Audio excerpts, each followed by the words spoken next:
Welcome, and thank you for joining us for today's panel discussion. We are having this conversation at a moment of profound transition in the global development landscape. One marked not only by a precipitous decline in overseas development assistance, but one that coincides with shifting geopolitical dynamics, increased isolationism, and a changing world order. It is also one that is marked by animosity towards cooperation for the global good. Since President Trump's first day in office in 2025, when he issued an executive order to reevaluate and realign U.S. foreign assistance, we have seen the architecture of aid come under direct assault. The U.S. Agency for International Development, the cornerstone of U.S. development assistance for 60 years, is being dismantled, with thousands of staff around the world laid off and vital life-saving programming abruptly halted. The consequences have been immediate and devastating. I mean, just this week, we watched after the horrifying Myanmar earthquakes. We could also wonder whether things and the impacts of the earthquake could have been different had the life-saving materials, aid, and support were there to reach those communities. We are seeing global health programs across the African continent facing a staggering 70% cut. But this isn't just about the numbers. It's about what those numbers mean for those communities who have long been on the receiving end of this aid and what comes next for them. From daily food rations to vaccines, livelihoods, and education, the stakes are extraordinarily high. And it isn't just the US. Other traditional donors like the UK and others are also implementing severe cutbacks. So while they are justifying these cuts under the banner of fiscal pressure, we must ask, how do aid recipient countries take ownership of this moment to redefine development on their own terms? So I am beyond thrilled to be joined in this conversation by three of my new colleagues who are planetary politics fellows. Laura Coupe is a visiting fellow for geostrategic competition. Most recently, she served as senior advisor to the Deputy Secretary of Defense, providing strategic counsel on homeland defense, civil-military relations, and the presidential transition. She is a former Obama presidential appointee, having served at the Department of Homeland Security and the White House Personnel Office. She also previously worked as counsel on the House Homeland Security Committee and as a policy analyst at the RAND Corporation. Ken Opalo is a senior fellow for Power Reimagined and an associate professor in the School of Foreign Service at Georgetown. His research interests include legislative development, the politics of service provision under decentralized government, education reform, and electoral politics in emerging democracies. His current book projects explore the political economy of education policy in Tanzania since the early 1960s and state building in Kenya since 1900. And Nee Simmons is a visiting fellow for Digital Futures who has worked and provided consultation in the areas of private sector development, diaspora engagement, financial inclusion, and agribusiness for the World Bank Group, International Financial Corporation, and the African Development Bank. So Ken, I'm going to toss the first question to you, and it's a bit broad. I apologize for that. But can you give us a sense of how these cuts are reverberating in aid recipient countries, especially those on the African continent, both at leadership levels and within communities? And what is the immediate response, if any? Yeah, great to be here together with you for this discussion that's, I think, timely and at times heavy, but we'll try and dissect it the best we can. I think looking at, speaking, from the perspective of Nairobi, where I am right now, you see varied responses, which I think reflect the global patterns of responses as well. So at the community level, some communities are already feeling the pinch, right? People who were expecting TB medication or TB treatment or ARVs who are getting turned away, especially in Western Kenya, where HIV prevalent rates are higher than the national average. So those communities are getting hit hard, where projects have been halted, people have been laid off, and jobs have been lost. And then at the national level, you have this sort of wait and see approach where national elites are trying to put a brave face to what's happening. Partly because in the grand scheme of things, the affected communities are a relatively small share of the national population. Right. So the groups of people, communities that are immediately hit are not as widespread or concentrated, or at least not concentrated enough to elicit a direct political response. But also because I think they're kind of hedging and seeing what the wider aid community will do in response to the ongoing cuts. And so in my own reading, I don't see the same sense of urgency perhaps that you'd expect from national politicians that you see among those of us who are plugged into the international development world. Yeah, I think that's very interesting to know. And recently there were the African Union convenings, and it seemed like it didn't seem to take big part of the agenda, which is unfortunate and frightening in a lot of ways, but it's also reflective of kind of the state of affairs for several decades. I mean, in one of your recent pieces, you argue that aid cuts expose governments that have outsourced their ambitions. So, I mean, in an ideal world, recognizing the moment that we are in and that these countries are in, what kinds of domestic policy shifts or political reforms do you think are most urgent for these countries to pursue in order to build resilience and reduce dependence on external aid? I think the response has to be twofold. One is to bring down the dollar amount, right, that countries receive from outside to fund critical services like education and healthcare. So you have countries where about half the health budget is foreign funded. That's not sustainable in the current global environment, and so those figures have to be brought down. But I think even for the countries that can afford to pay for the gaps left by USAID, there's still a big problem in terms of managing systems, right? So disease surveillance systems, the logistics of, doing good healthcare, right? Uh, you know, uh, Over the last sort of month or so, just looking at the logistics of distributing ARVs alone, right? It's quite involved process that's not easily transferable to national governments. And so I think it also speaks to, the fact that for a long time, even countries like Kenya, Tanzania, South Africa, that you'd expect to have onboarded these systems, right, have tended to just leave them to the aid community. And so I think that will be a heavier lift so that, even if we could magically solve the cash problem, the systems problem is one that, will require a lot more time and effort from everyone involved. Thanks, Ken. And Nee and Laura, this question is somewhat for both of you, and we've had these conversations before. So, in the kind of absence or maybe lack of political will right now for a lot of the leadership in many of these countries, what are some of the levers for pushing that political will? I know that we've talked about engagement with diaspora communities, but what could that look like?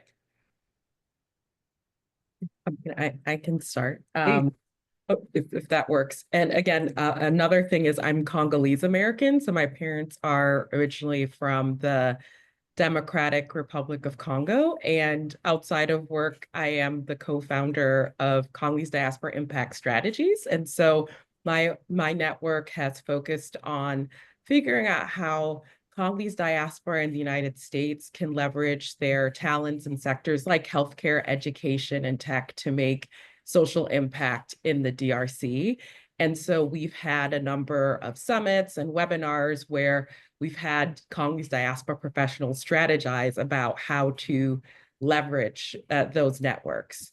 And one thing is, particular being Congolese American right now, there's lots going on in the Congo. There's instability in Eastern DRC.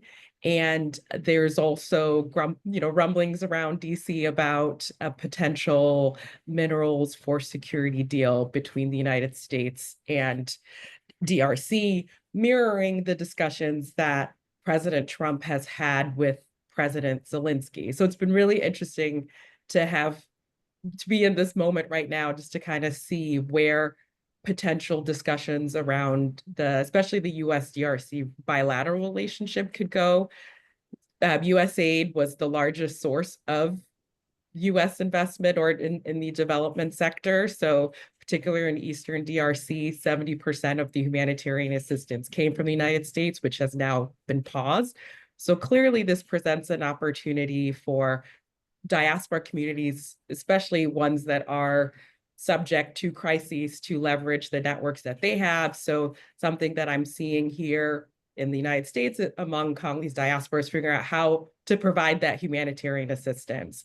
There's also folks that are doctors and health professionals. So there are definitely opportunities where there are opportunities where to leverage those talents, especially those technical skills. However, diaspora can't, the scale of these problems, of course, require far further investment.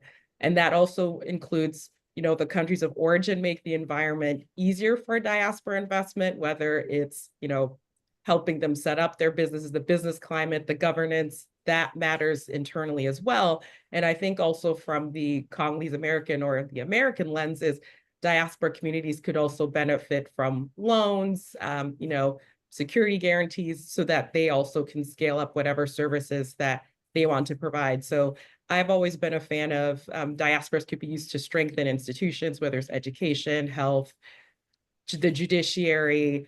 There's so much that the United States in particular could leverage there. Of course, there tends to sometimes be an overemphasis about what diaspora could do, but I think that they could definitely they could help mitigate some of these gaps that have been left. And I think that warrants further exploration.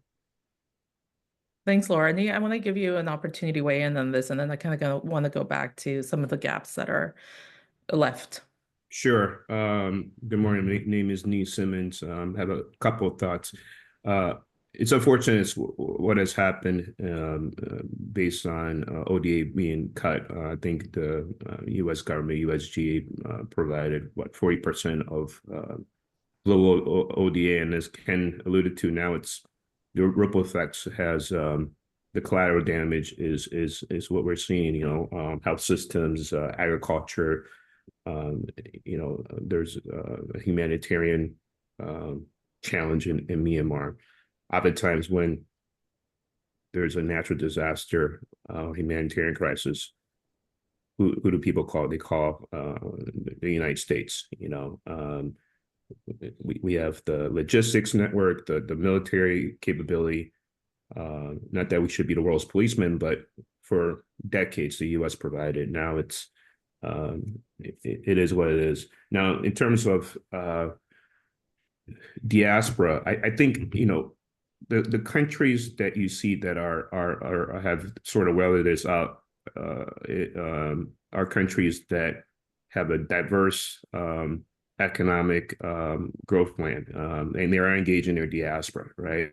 I always look at three countries, my bellwether for diaspora engagement outside of, or just globally, are countries like Ireland, Israel, and India. If you look at these three countries, what they've done to engage and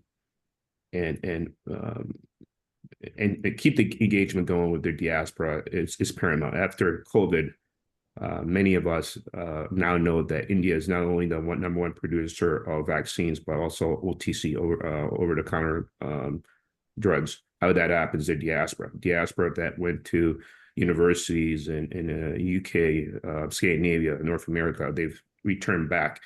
And if you look at the tech industry, I think 10% of the technology companies, the technology services companies, are run by people of Indian origin. How did that happen? It was decades of planning through such a plan in New Delhi and then the Indian diaspora, right? Now for Africa, I look at two countries when it comes to diaspora engagement. That's Ethiopia and Rwanda, India. I mean, there's other countries I'm sure that have done it, but Ethiopia, they built this Grand Renaissance Dam through diaspora engagement, and like Mahane and Kagame has done a decent job to attract Western tech companies. Carnegie Mellon has an institute in Kigali. So the reason I bring this up is, going forward, I think if you look at long term of a country's development, no country on earth relies just on aid. It's about economic development, broad base. Look at the U.S. Yesterday we had a plan for terrorists to bring back manufacturing jobs. I think it's going to be difficult for the U.S., but countries or regions like Africa are ripe for that, just because of our large labor pool, low labor, the labor rate is low. China doesn't have that advantage through over past 2 or 3 decades. Chinese populace does not want to work in a factory for 12 hours a day. So they have automation, but I think short term, there's going to be it's going to be a difficult struggle for countries who have for 2 or 3 decades relied upon ODA. So I'll leave it. I'll stop there with those remarks. Thank you. Thank you, Nate. And I mean, we're talking here about, the gaps to be filled. And right now, we're seeing, taking a step back, like, let's be real, US aid, other traditional donor aid, has never really been entirely altruistic. It's been very much tied to specific foreign policy goals, national security goals, diplomacy goals. So, with these cuts, it's not just about the financial numbers, but what are the types of relationships and engagements that the US and some of these other donor countries will be losing out on, and who's stepping to take their place? And with those who are stepping to try to take their place, is it going to be to the same level? I'm going to hand this question to all of you. Laura, go ahead, please. Yeah, no, I mean, I think clearly, the United States used aid as a tool to, advance its stance on the continent. And I think it was actually a great tool, because if you think about the portion that the aid budget actually consisted of, it was quite small. But even with, of course, what's happened, the United States has been the partner of choice, so has still relatively remained popular. So this is definitely a loss for the United States of no longer leaning on that tool. I think it remains to be seen if China will fill in that gap, because traditionally they have not done so. But China also has its own issues to deal with domestically, and generally speaking, the way that they've engaged has kind of worked for them. So again, I think it'll be interesting to say that there will be this gap. And then I think what I actually think the United States should do more of, actually mirroring China, is to step up its commercial investments and diplomacy, especially looking at the DRC. The DRC government, because honestly, it is a weaker government, is looking for other ways to engage the United States. And now it's been through the lens of minerals. So I think one thing would be to use this moment and look at commercial tools, like the United States towards the end of the Biden administration signed off on the Libido Corridor project. So I think it would be to transform it into talking of more so in terms of commercial diplomacy, and then also using that moment, African governments should use the leverage that they do have to be approached as strategic partners in all of that, and then use those agreements to ensure things like whatever deals that come about, that their investments in local communities, that education and healthcare become part of those exchanges. So I would say that this is a moment for transformation, because again, Chinese investment in infrastructure projects has also been exploitative in nature. So I think the opportunity for especially US industry to step in there would be an opportunity.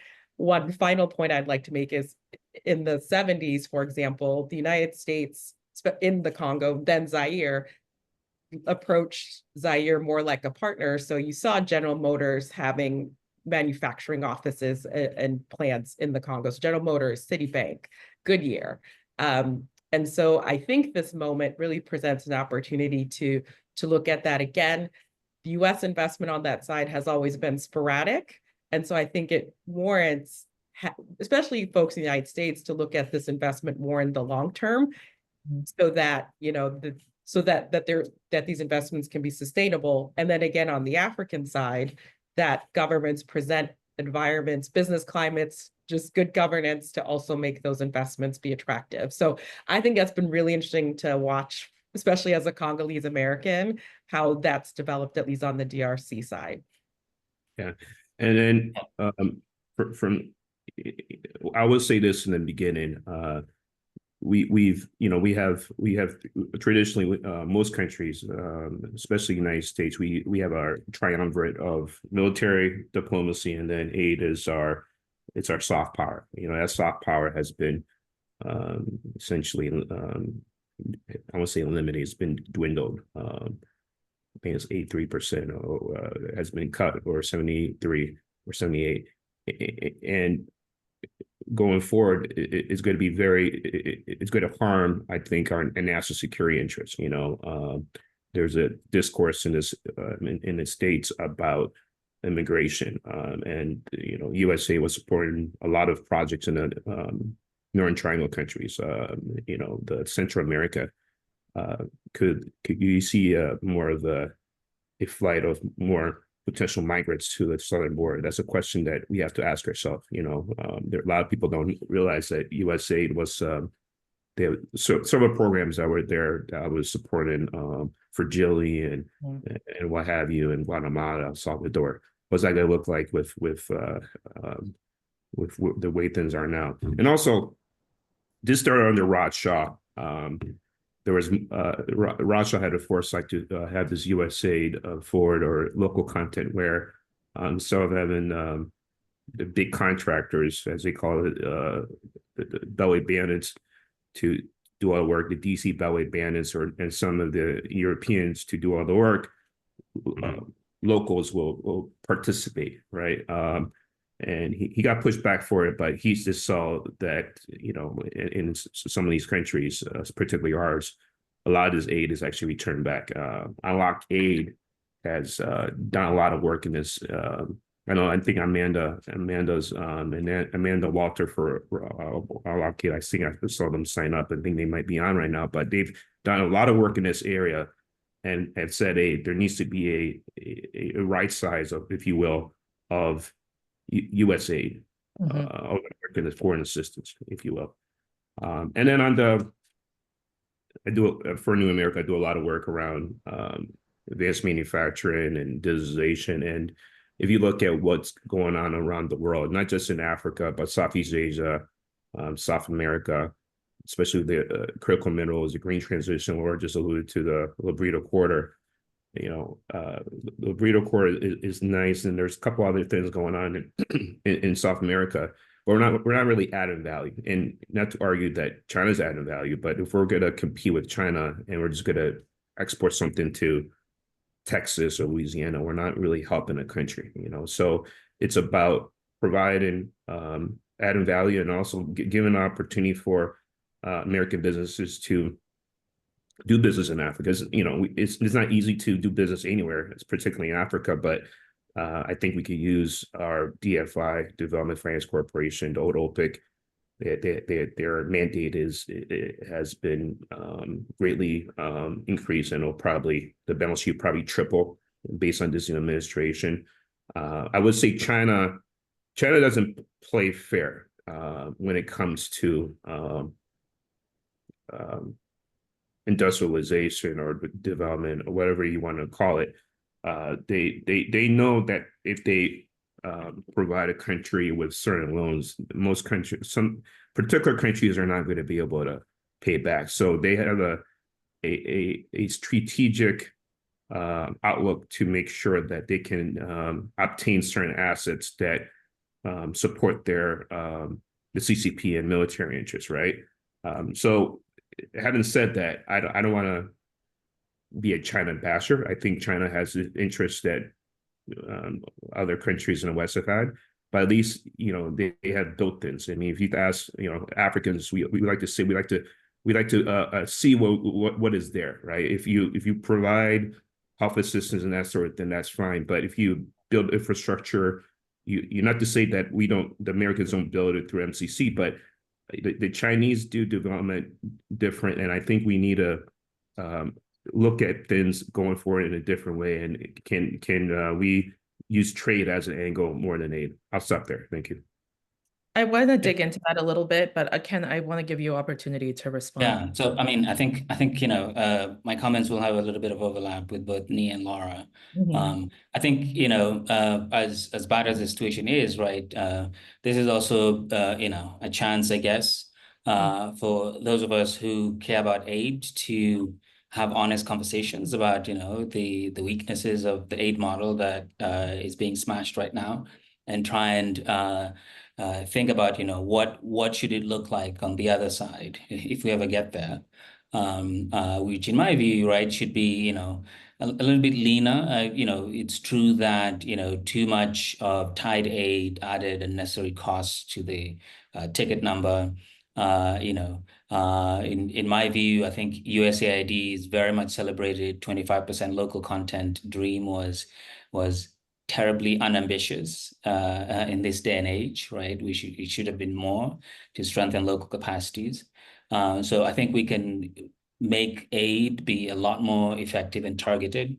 I also very much like the idea of rationalizing US sort of tools for commercial relations, instead of, having all these different agencies everywhere with every president creating their own thing, focusing everyone perhaps, under DFC. Will be a good idea to rationalize U.S. commercial relations. And then on the developing country side, right, I think Laura's spot on, right? Emphasizing commercial relations should be a priority, because, if you have growth, then you'll be able to pay for the healthcare, for the education, the water systems, etc. So, emphasizing commercial relations with the U.S. should be a priority in my view, even as, aid gets rationalized. And then finally on China, right, I think the China question is one that, should be approached from the perspective of, China and most Western countries were playing on two different planes, right? The aid that's being cut, China virtually had no role in that sort of assistance or relations. Yes, they built hospitals here and there, but often those hospitals were run by governments. The main play were, as Nee was saying, right, in infrastructure development, etc. And I think, China will continue to play that role, even though in a diminished sort of capacity, as they've been cutting back on their own lending in the region. But that said, it also means that, China's relative importance from the perspective of African governments and populations, quite frankly, will go up, right? If you look around right now, China looks like an eminently more reliable and responsible partner than, say, the United States. And so, we shouldn't be surprised that governments and policymakers will gravitate towards stability and predictability. And also because, they're the ones who will give you the money for water projects, right? And things that actually can help you in elections if you're an electoral democracy. I mean, getting to the question of the commercial interest and engagement there, I mean, what will that look like? I mean, just today we saw, if you have the opportunity to see the list of countries that fall under the new tariffs, a good number of African countries and other like typical aid recipient countries fall under that list too, which make those relationships a lot more challenging. And then we're also up against the expiration date of AGOA, the African Growth, Opportunity Act. Thank you. That's going to expire in September, and that has been the crux of a lot of that commercial engagement with Africa.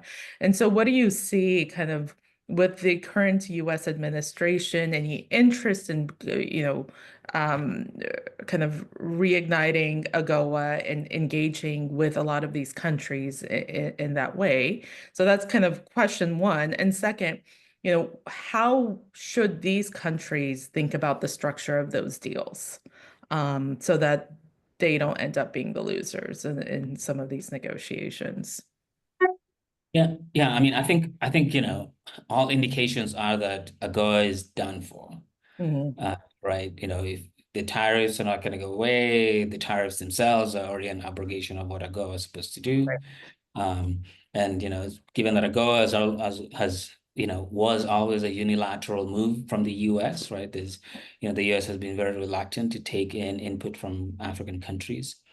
And so, one way, I guess the silver lining here is at the end of AGOA also, in a paradoxical way, frees up African countries, because I think over successive and especially democratic administrations in the US, AGOA has been loaded up with lots of other non-commercial stuff, right? That were part of the sanctions sort of architecture of the US that really went against the spirit of free trade, right? And introduced too much unpredictability into AGOA. So if we can get any silver lining out of this, is that ending AGOA will mean perhaps a pigeonholing of trade negotiations and relations into just the trade bucket as opposed to loading it up with other things. And then for many African countries, I think it will be a wait and see period, because some of the worst hit, like, Lesotho, I think, has 50% tariffs, right? The textile sector is just not going to be competitive anymore. And so lots of countries will have to reorient their approach in terms of trading with the US. The last thing I'll say about AGOA is that it had been terribly underutilized by African countries, which in a way insulates them from the end of AGOA, right? So if you look at, say, the schedule of countries and who's most dependent on the US in terms of their exports as a share of national output, right? African countries don't feature on the top lists, right? It's mostly Southeast Asia, where up to a third of exports account to the US account to up to a third of GNP. Right. So African countries also remain a little bit insulated because of their failure to completely sort of exploit AGOA. Now, what does commercial relations look like from the African perspective? I think one thing would be to identify areas where they can pitch American companies. And here, I think the one strategic opening that I see is that as the US pulls up the drawbridge on trade and forces companies to reconsider current supply chains, right? It means that if you survive and get to the other side of this, then the whatever reopening that will happen will also create an opportunity to build new supply chains, right? So African countries can position themselves as the places to rebuild those supply chains. Labor in East Asia, as Nii was saying, is getting more expensive. Africa has abundant labor that needs some training, but which is still at low cost. And so that will be an opportunity on the other hand. The other opportunity is that, right, the rest of the world exists, right? Even if the US is, becoming an autarky, the rest of the world still exists. And I think the reorientation of global supply chains also presents an opportunity for African countries to think through where they can insert themselves as other countries and regions are reorganizing. Laura, I want to give you opportunity to weigh in on this, and then I think I have a few questions from our audience. Sure. Real quick.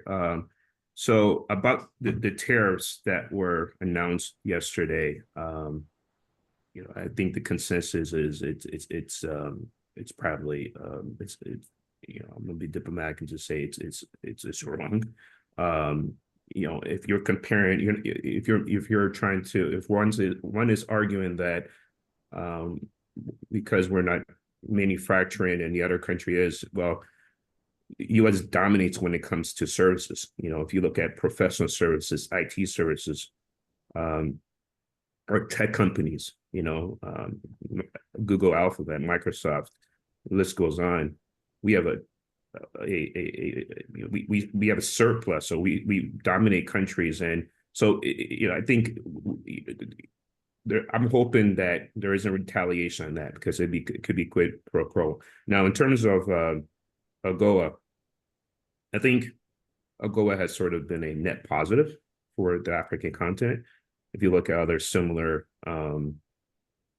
agreements that have been signed, I mean, South America has there is trade agreements, South Asia.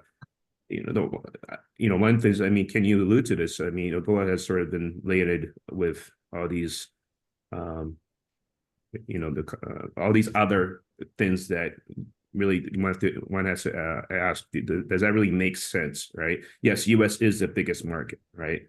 I mean, if we traded within ourselves and we had infrastructure, we probably wouldn't need AGOA. But I'm not sure if, going forward, AGOA is going to matter, especially when you have countries like, I mean, I know India is one country, the African continent has 54, 55 countries, but India signs multiple trade deals. They have deals for pharmaceuticals, for semiconductors, the old legacy chips. So, this fascination with AGOA, I think we need to sort of take a step back and say, okay, well, we all know that the African continent has a third of critical minerals that are needed, that are needed for the energy transition, semiconductors, consumer electronics, military applications. So if we can focus more on the commercial interests, as Laura said, do we really need AGOA? So that's one thing that we need to ask ourselves. Laura, do you want to weigh in, or you don't have to? No, you mentioned, what could any commercial deals look like, or what those discussions should take into account. And I think one thing for certain is, again, for the African governments to have their house in order. So what are maybe their mining codes, their financial systems? I think just having, again, the internal infrastructure, usually, especially if you look at the commercial side, their laws and their financing in order. So I think that's definitely something that they need to build, so that when they come to the negotiating table, they can say, well, these are our laws. So if you want to do business here, then these are the rules to abide by. And so, for example, the Congolese government updated its mining code in 2018 to have things in there like transparency, or like, methods around transparency, more equitable revenue sharing, and of course, investment in communities. And so I think those are ways that African governments can, bring their chips to the table. But those governments also need to think, in my opinion, in the long term, and not to look at these deals as regime security, but again, think about their populations and how these types of deals and the investments that they want from countries like the United States to be there for the long term. And then, as Nia alluded to, it is not easy to do business in Africa. So also, again, U.S. companies need assurances from the U.S. government.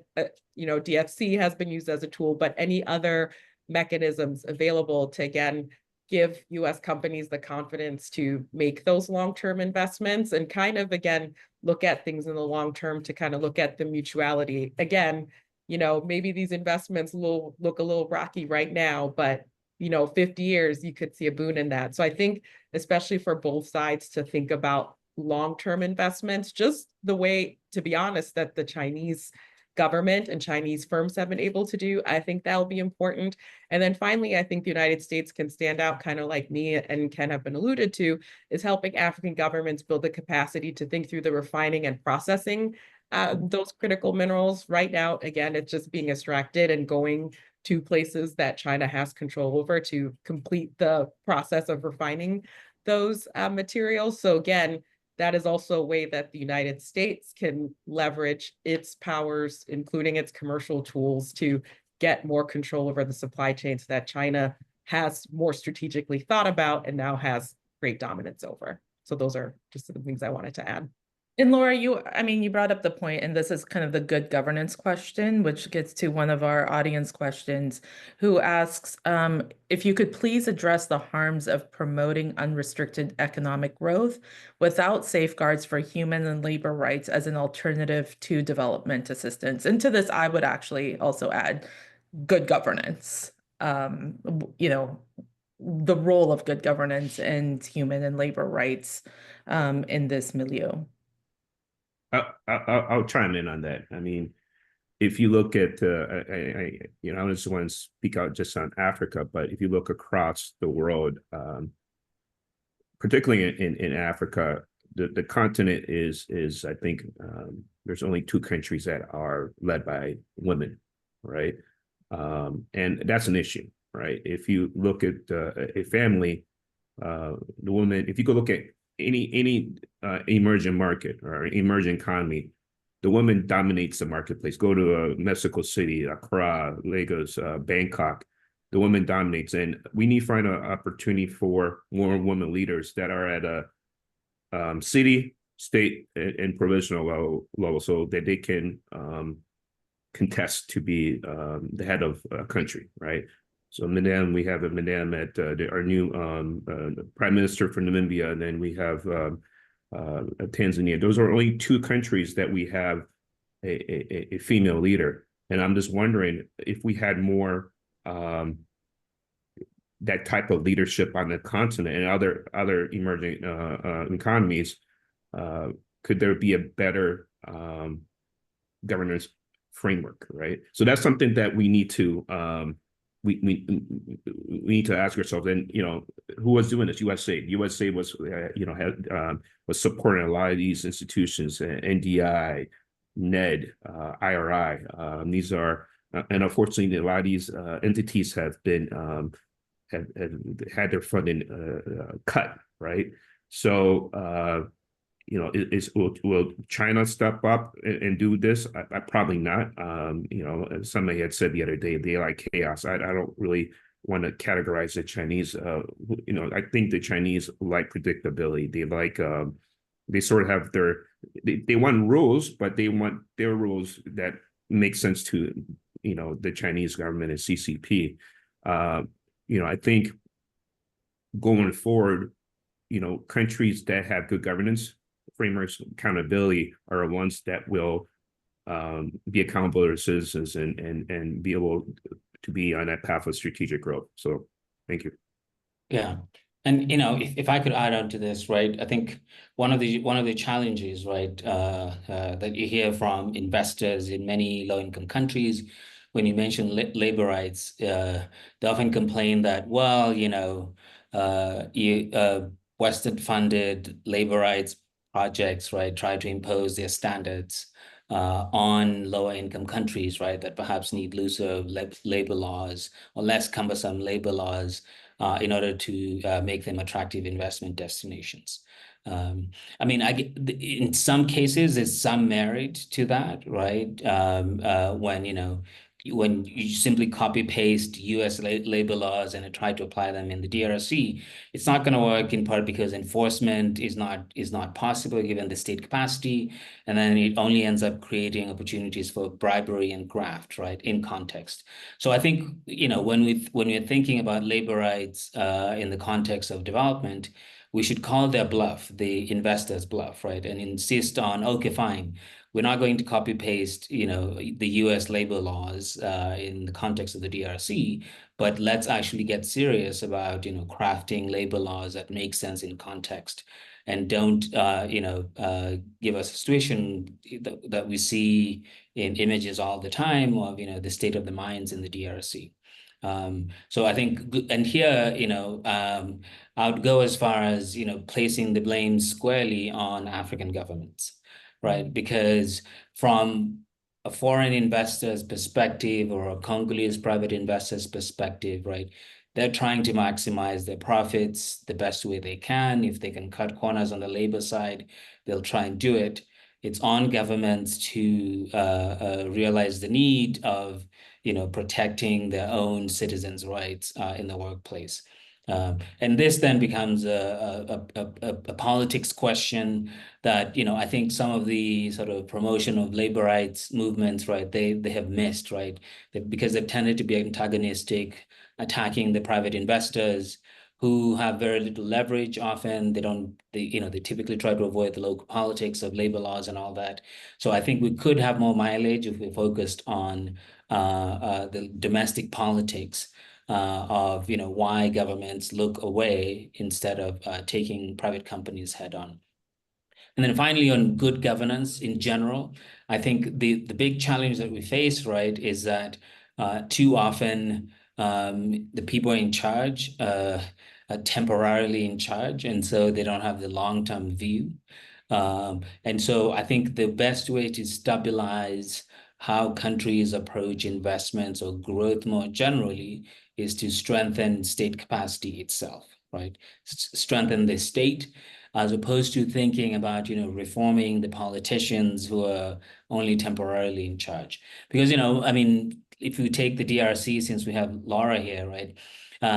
Tshisekedi, I think, would be a different sort of president if the DRC was, a higher capacity state, right? I think all the sort of regime preserving tactics that he's using is partly because, in order to survive, he needs to play up the conflict in the East and try and cut deals of all kinds out of desperation, since he doesn't have the machinery to actually guarantee his own security and to deliver on many of the promises that he made. And so, strengthening states is a way to allow us to elongate the systemic sort of time horizon, even as we have politicians who come and go. And I think too long, the governance agenda has focused on the politicians and not, fixing the machinery of the state itself. And if I could just add, that I've kind of said, like, strengthening the institution, so investments in the sectors. I think also just exchanges on technical expertise that kind of weathers the regime change, both on the continent, but also in the United States, because as we've seen too, our commitment to aid has now wavered. And so I think as practitioners in our various sectors, I think so focusing on institutions is the way to look at long-term sustainability. And I think one thing I'd want to add is also, as someone who kind of, I guess you could say, a tree hugger, hippie, but thinks about the good in human beings, is also highlighting to the private sector the importance of ethical business practices, that it's also in their interest in terms of, say, sustainability and for the environment, but also, again, treating your workforce well is good for you, right? And so I think any business that is very strategic will also think through exploring ethical business practice that take into account the environment and labor rights. And then, kind of like Ken alluded to, of course, adjusting it to the local context. So I do think good business equals having ethical practices. And I think the companies that do that tend to be successful. But this also kind of begs the question, like, if, what the incentive structure and the political will of these leaders to make these decisions to strengthen their institutions and to ensure that, like, whatever economic growth is there is dispersed to communities and contributes to the overall social and political development of that country. But a lot of that depends on the ability of communities and civil society to hold those leaders to account. And so, one of the reasons that I think USAID and other types of kind of Western-led institutions have been targeted both within those countries and from the outside is because of that focus on rights and democratic space and space for civil society to push their leaders towards these types of interventions. And so in that absence of now that kind of support to those civil society actors, where do you see that space going and potentially being seated, or, who supports them to then push their governments to make these changes? I mean, I think it's going to be tough in the sort of interim, right? In the sense that there will be a vacuum, and to be blunt, bad things will happen, right, during the interim period. But I think in the medium to longer term, the backlash within these countries will force elites to focus on some of these issues as a matter of their own self-preservation. Because, I think one of the challenges, I guess, right, of the aid regime, as it were, was that because, elites in power always knew that there was someone who could take on the caring role, right? So I could ignore, my population in Eastern Congo because there was someone else who cared enough to do that, right? Mm. But in the absence of that someone else, then, the system has to take on responsibility for, what happens in Eastern Congo. And so I think in the interim, yes, there will be an adjustment, but in the longer run, and this is, going back to sort of the question of how should we rethink aid on the other side of this crisis, I think it should be, approaches that strengthen locally driven sort of processes, so that it's not, the human rights groups in Nairobi, Accra, or Kinshasa, making noise, but it's more sort of locally grown and supported from the ground up. But yeah, I mean, I don't have any hopeful message for what happens in the interim, right? There's a big gap.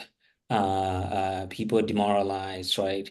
Many people who've quite frankly taken on careers that are perhaps less lucrative than they would have, feel abandoned by what they believed in as an effort to make a difference in a positive direction.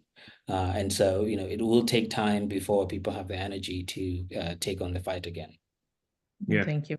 I like to quickly chime in. It's almost like social media. In the past decade, you're seeing countries who have turned off the internet and social media because they know that citizen engagement. If you don't like a certain country or if you don't like a certain regime, you can use the power of the internet to get your word out through a social media.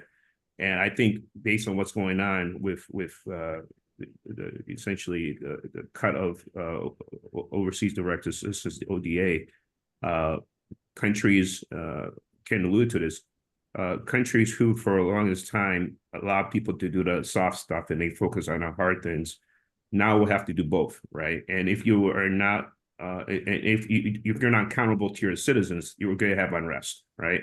We saw this with the area regime. I think it was in Tunisia, and then it was, went over to Egypt, and then it spilled over. So you're going to have the same thing. And yeah, in the interim, I would say, at least in this administration, there is no more U.S. aid. Whatever it existed, it's gone, right? But long term, I think countries now will now know that, hey, if you don't focus on social services, social safety net, citizens can use the power of the internet and social media to take down a regime. So maybe this is a glass half full type of thing. Mm-hmm. No, I mean, and that kind of forms the basis of, democracy is freedom. I want to go back to another audience question that touches on something we started talking about earlier, but what warrants a little more of a deep dive. How can countries best assess and leverage their own national assets, like critical minerals or human capital, without falling into new forms of exploitation? So we touched on this earlier, but more specifically, what are some of the tools that are available so that countries can, avoid the next new great game?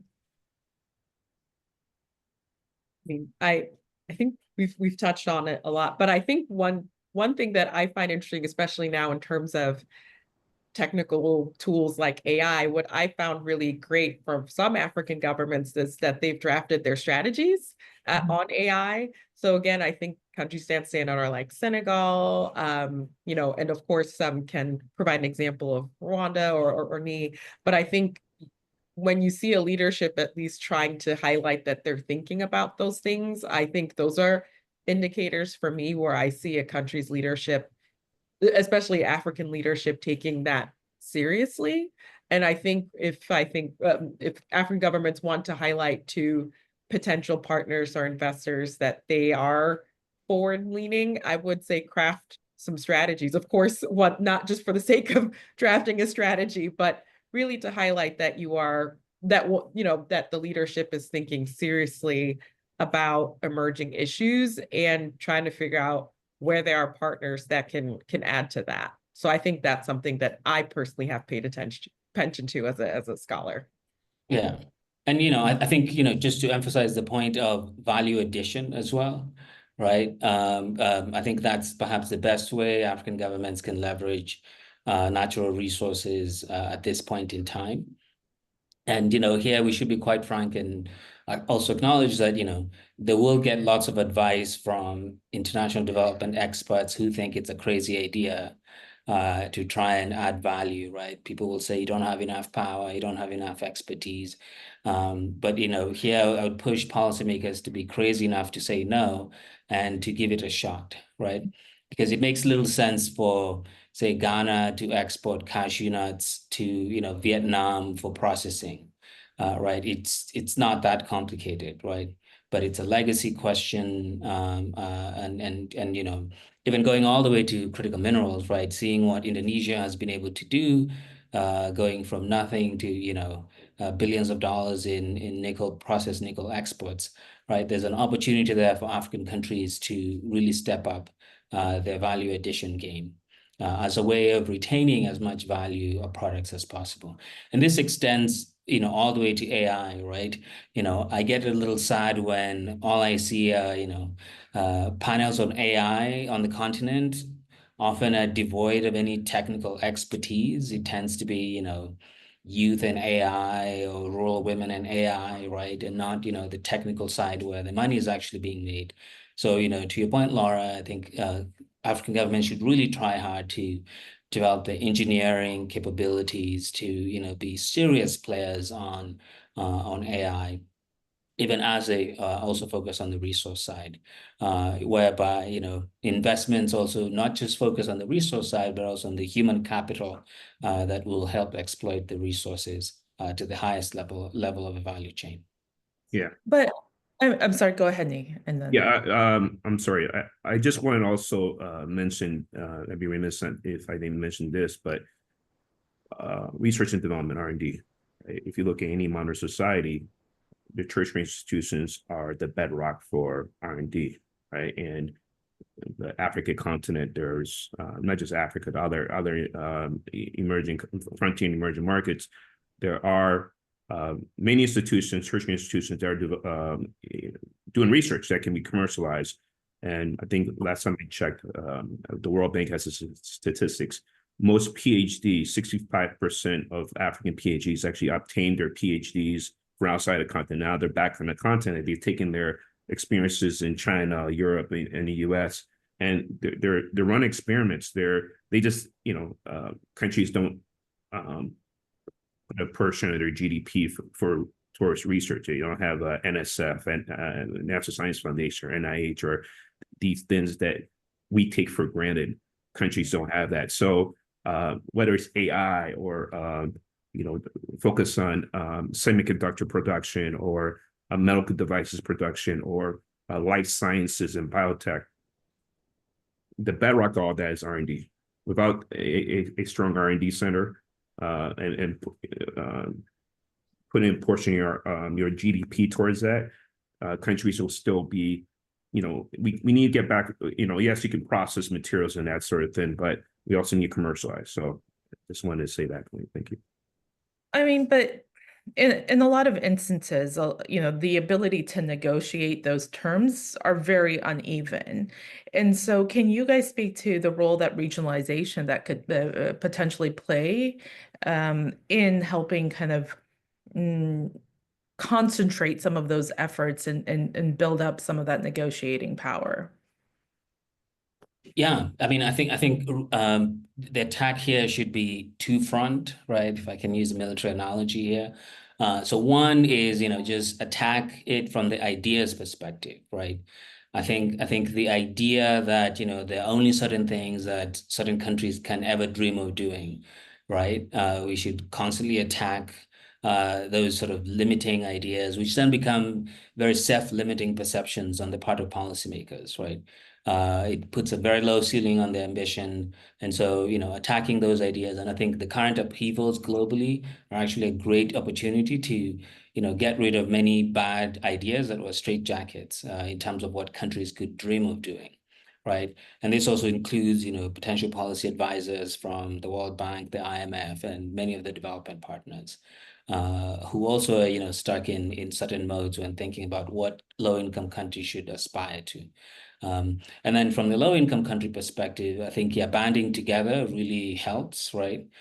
So, if you're Angola, the DRC, Zambia, nothing, it's, or even Zimbabwe, right? It doesn't harm you to band together to cut deals, or even thinking at the African Union level, right? Have minimum requirements for these sorts of deals so that, countries can lean on regional treaties as sort of hand-tying devices when they get to the negotiating table. Well, we have a number of other audience questions coming through, and so we'll try to get to through a few of them, and then I want to kind of get some closing thoughts from you all. There's a question that's come in on the role of remittances in national development. So how can African governments re-strategize to optimize on the role that remittances play in national development? I'll answer that question. I created the World Bank's diaspora engagement framework, and when I created, one of the things that I was told is don't focus on remittances. My old director, Gabe Tata, is retired, and I said, Gabe, don't worry about that. It's sort of like dating. When you're dating somebody for the first time, you're not saying, can you pay my mortgage, rent, or iPhone? Diaspora engagement is a courtship, right, if you will. If you're not engaging your diaspora overseas, you're missing the mark, right? If you look at any country that has an embassy or consulate overseas, that's your extension of your country, right? If one is only going there to renew their passport or visa, you're missing an opportunity to engage your diaspora, having a kiosk to ask certain questions so that if there's a humanitarian disaster or what have you, you know who your diaspora have backgrounds in disaster risk response or health response, that sort of thing. So, there are exceptions to engaging your diaspora on the finances side. And another thing is most remittances are being used for consumption. You're using to pay a school fee, pay for a goat, pay for a funeral. When I was at the World Bank, somebody from IFC wanted to use some kind of structured finance vehicle to use remittances to pay for healthcare, that sort of thing. And I just didn't want to touch it because, first of all, how do you even, if you're sending money through MoneyGram or another payment provider, how do you, I guess you could do it, but it just seemed like a challenge. But I think countries that have a strong cultural tie, right? Look at what Ethiopia has done. I mean, even with the repressive regime, they built this dam. I mean, yes, they got some help from China, but it was the Habesha community that built that dam. It took them 30 years, but they did it. The World Bank didn't put money in. IMF didn't put money in. Americans didn't put money in. It took them 30 years, and it's because of that strong cultural tie, right? So that's just one example, and I don't think I'm doing a lot of work around I call it shared digital infrastructure. This whole AI compute. Not everybody can afford a data center, but there would be a shared regional model, and I think Ethiopia is a great case study for having compute capacity at that dam because it's renewable. It gets us to net zero. So these are types of discussions that we need to have.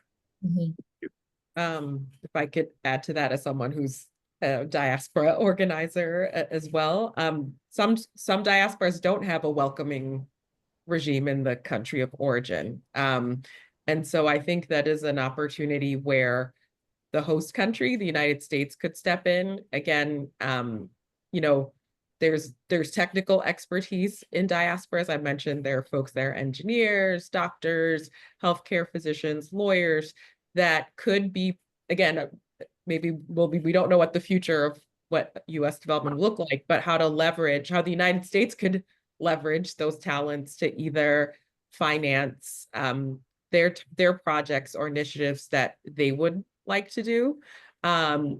Especially as someone who has a network of diaspora that is on the entrepreneurial side, I know those are investments that they're looking for, because I know entrepreneurs that are working on solar energy or solar panels. So I also think there's a way, if the country of origin does not know how to leverage it, that the United States sure should, and that it can manifest itself in that private sector expertise. I have, firsthand accounts of Congolese Americans that did meet with folks at USAID and their staff, and the USAID staff did not know how to leverage or at least engage those individuals. And to me, that was really sad because there's a lot of opportunity there that the United States missed out on because the USAID staff in country just did not know how to leverage diaspora that was willing to take risks in a risky business climate. So I as much that as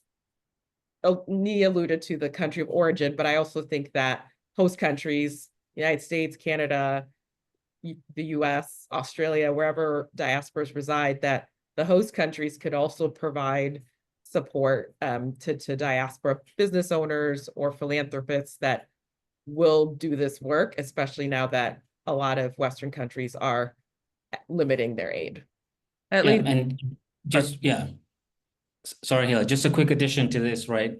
If I could zoom out a little bit on even the definition of diaspora, I think specifically looking at the US, I think African countries have terribly underutilized the fact that, up to about 14% of the US population is of African origin, right? That's a massive opportunity for leveraging American politics to influence American policy towards Africa, right? So that it shouldn't be the case as it is now that Africa, when it comes to US foreign policy, as we like to say, is always, the last one on the list and the first one out, right? With 14% of the population in critical states, there's quite a bit of room for, US Africa policy to be anchored in US politics in a way that it's far from being the case right now.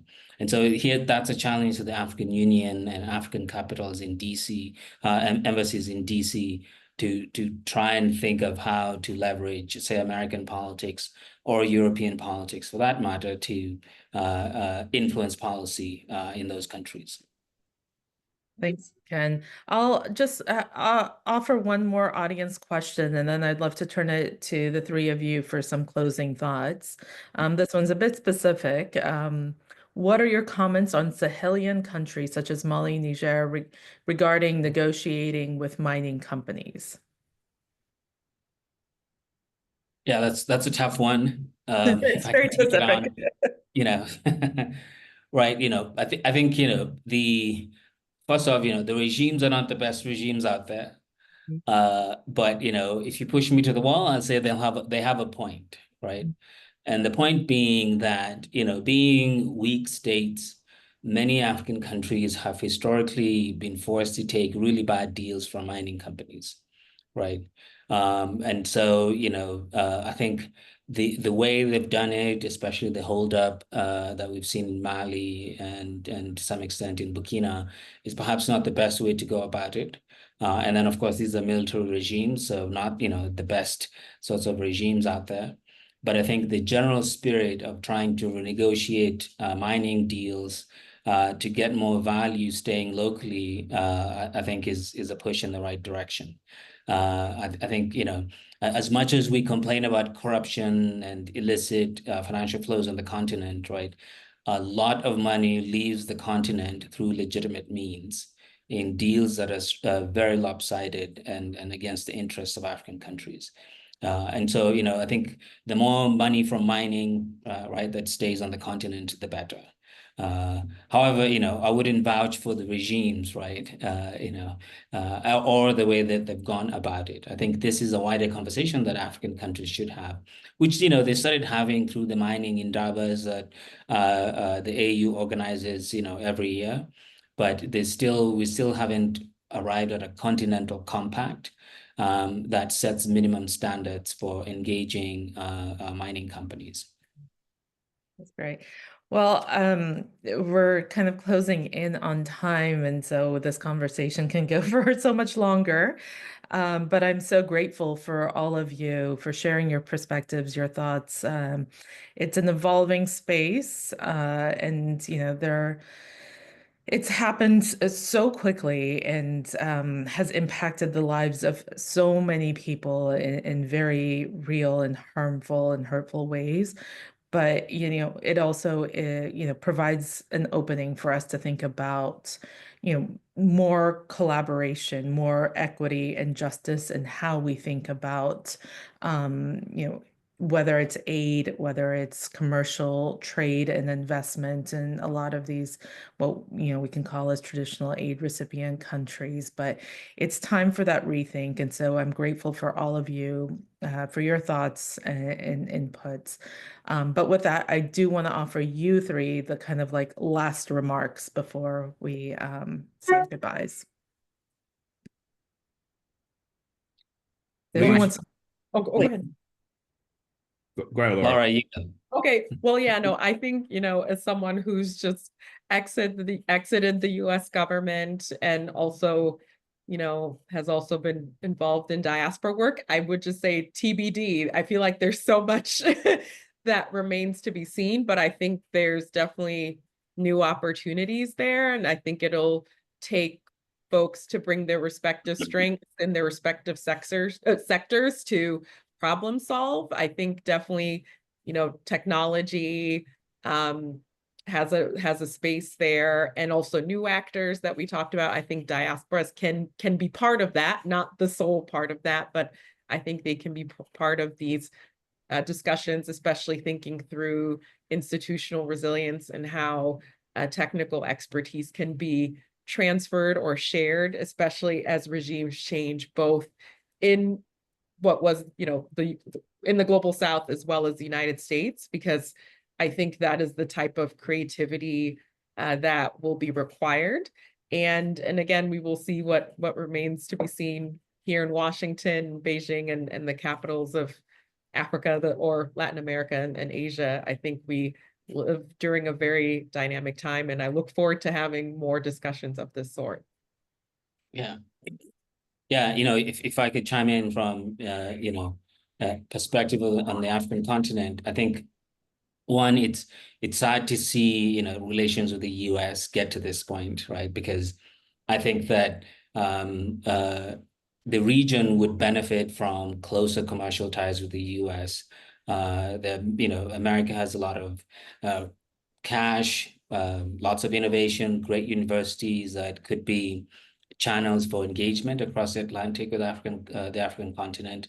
The African countries need the US as a leverage against, its growing ties with other parts of the world, right? It helps to have a diverse array of options in terms of allies. And so I think, Africa-China, the African-China relationship would be better if Africa also had stronger ties with the US. Just like I think, the Africa-US relationship benefits from having a competitive China, also, presenting alternatives for African countries. So, TBD, I guess, is a perfect way of putting it, right? And we hope that at the end of the current transition, right, we can arrive at a point where we can build better, right, a better sort of relationship between African countries and the US. That's good. Nee. Yeah, I would say if you're not engaging your diaspora, you're missing an opportunity to leverage a resource for the betterment of your country. With global ODA being shrunk, I think countries now have an opportunity to look at their diaspora as a force multiplier. And I think if you ask a lot, whether you're in Bangladesh or South America or Africa or what have you, the discourse around immigration and many people come to this country, to the U.S. through a Fulbright and what have you, and now we have an administration that has scared a lot of potential innovators that can be the next Sergey Brin or immigrants that have come to this country to support this country's development, but also have sent back remittances back to their country of origin. Where are we with that? With what's taking place? I'm not trying to be political, but diasporas are a resource that are actually, even the remittances are much more than ODA. And, not to say that we can capture it, but this is an opportune time to find ways that we can leverage diasporas for the betterment of that country. So those are my remarks. And yeah, TBD. This is going to be a transition period for the next 4 to 5 years. Thank you all. And I guess we'll be planning our next panel discussion TBD. Thank you, everybody. Take care.